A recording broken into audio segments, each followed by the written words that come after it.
By anyone else's definition, Rick Clement is a man amongst men.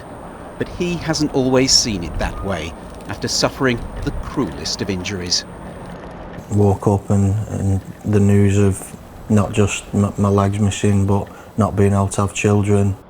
When you start thinking like that, I guess you're starting to question what am I living for, I guess. Rick, a platoon sergeant in the Duke of Lancaster's regiment, stood on a booby-trap bomb 5 years ago.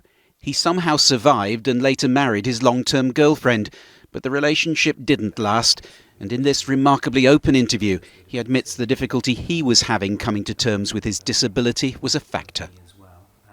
It changed my relationship with my girlfriend and wife at the time, because she was almost my carer as opposed to my wife or girlfriend. She was amazing and so all credit to her, but you know, I felt almost like I was 90 years old at 30.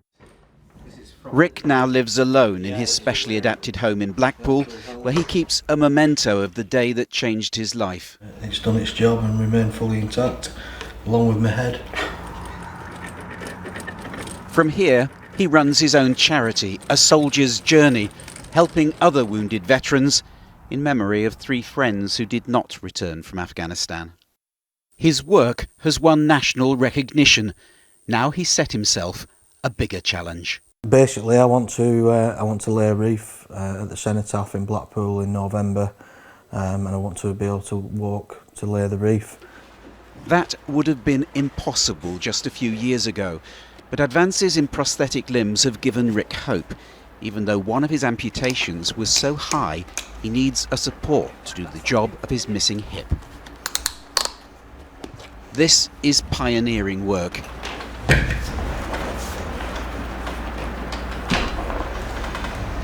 Okay. It is also exhausting and requires far more body strength than a conventional artificial limb.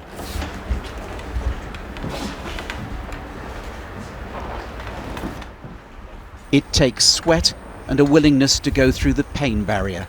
But step by determined step, life has a new perspective. This is great, because this is eye to eye, isn't it?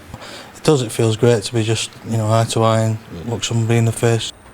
Walking unaided by November will take more punishing work. But for this soldier, on his journey, the invaluable prize of winning back self-esteem has already been won. The more the independence came, the more I kind of almost got my manhood back, if you will. Paul Davis, ITV News, Blackpool.